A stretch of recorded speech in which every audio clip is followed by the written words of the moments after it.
السلام علیکم دوستو، ہماری آج کی اس ویڈیو کا عنوان ہے انفراساؤنڈ کیا ہے، یہ کیسے جان لیوا ہو سکتا ہے اور اس کا استعمال کیسے کیا جاتا ہے۔ دوستو، ساؤنڈ ایک ایسی چیز ہے جس کی مدد سے ہم ایک دوسرے کی آواز سن سکتے ہیں اور بات چیت کر سکتے ہیں، لیکن اگر میں آپ کو بتاؤں کہ اسی ساؤنڈ کی مدد سے آپ کسی کی جان بھی لے سکتے ہیں تو آپ کو حیرانگی ہوگی، آپ کے لیے یقین کرنا مشکل ہوگا۔ دوستو، 2016 میں اسی طرح کا ایک نظارہ کیوبا میں دیکھنے کو ملا جب ہوانا میں امریکن ایمبیسی میں موجود 24 لوگوں کو برین ڈیمیج دے دیا گیا۔ یہ ساؤنڈ کس طرح کا تھا؟ ہوانا کے لوگ اپنے گھروں میں عجیب قسم کے ساؤنڈ سن رہے تھے۔ یہ آوازیں اتنی عجیب تھیں کہ ان لوگوں کو اپنے گھروں کے دروازے کھڑکیاں بند کرنا پڑے۔ یہ مسئلہ سنگین تب ہوا جب اس ساؤنڈ کی وجہ سے لوگوں نے خود کو بیمار ہوتے پایا۔ ایک رپورٹ کے مطابق 24 لوگوں میں میموری لاس، مینٹل پیرالائسس، نوزیا، یہاں تک کہ ہیئرنگ لاس جیسی بیماریاں بھی دیکھنے کو ملیں۔ یہ معاملہ اتنا سنجیدہ ہو گیا کہ امریکہ نے ہوانا میں موجود اپنے سبھی لوگوں کو امریکہ واپس بلا لیا۔ یہ کیس امریکہ اور کیوبا کے بیچ ایک سیاسی مسئلہ بن گیا۔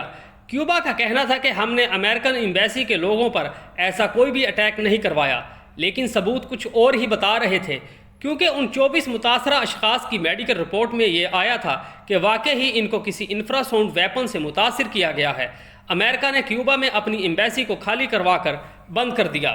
November 2016, right after the U.S. presidential election, and that is when U.S. diplomats based here in Havana said they begin to experience these really strange symptoms, and they said that they would feel nausea, hear loud sounds, hearing loss. ایک American senator جن کا نام mark Rubio ہے، انہوں نے اس case پر کافی تحقیقات کروائی، کیونکہ ان کا پوری طرح ماننا تھا کہ یہ ایک اٹیک تھا جو امریکن پر کیا گیا۔ اس اٹیک کے پیچھے کیوبا یا رشیا ہے، کیونکہ ان ایام میں رشیا کو کیوبا میں امریکن کی موجودگی بالکل بھی پسند نہ تھی۔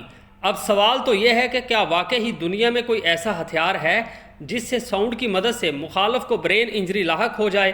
تو جی ہاں، اس قسم کے ہتھیار واقعی ہی موجود ہیں۔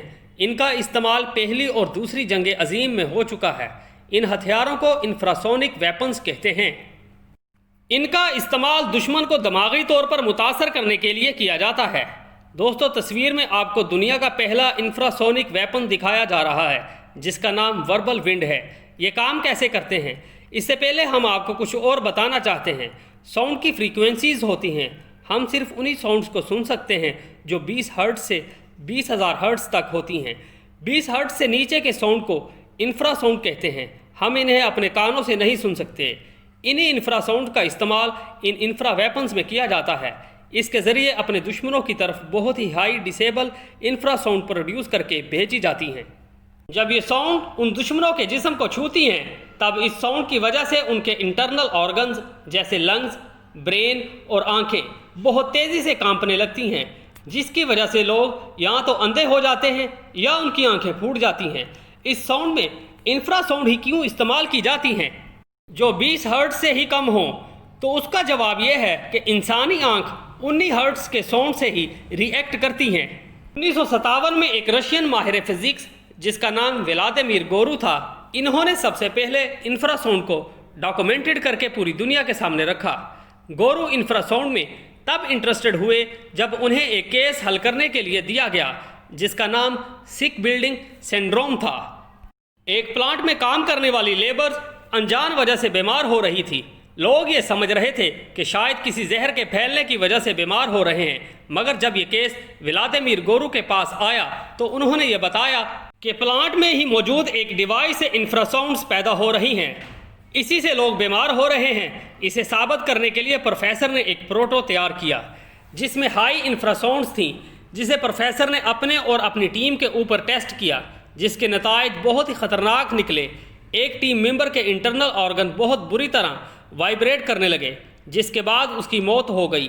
پروفیسر اور باقی ٹیم ممبر نے مشین کو بند کر دیا اور بچ گئے۔ پروفیسر اور باقی ٹیم کافی دیر تک بے ہوشی جیسی حالت میں رہے۔ دوستو، اب ہم واپس آتے ہیں کیوبا کی طرف۔ کیا واقعی یہ اٹیک کیوبا نے کروایا تھا؟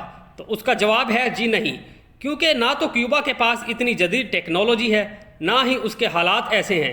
دوسرا، یہ ہتھیار حجم کے اعتبار سے کافی بڑے ہوتے ہیں، جنہیں چھپا کر استعمال کرنا ناممکن ہے۔ تیسرا، امریکن ایمبیسی کے لوگوں کے ساتھ ساتھ کیوبا کے بھی ہزاروں لوگ اس سے متاثر ہوئے تھے۔ دوستو، امید کرتا ہوں آپ کو آج کی ویڈیو پسند آئی ہوگی۔ مزید اپڈیٹس کے لیے ہمارے چینل کو سبسکرائب کریں۔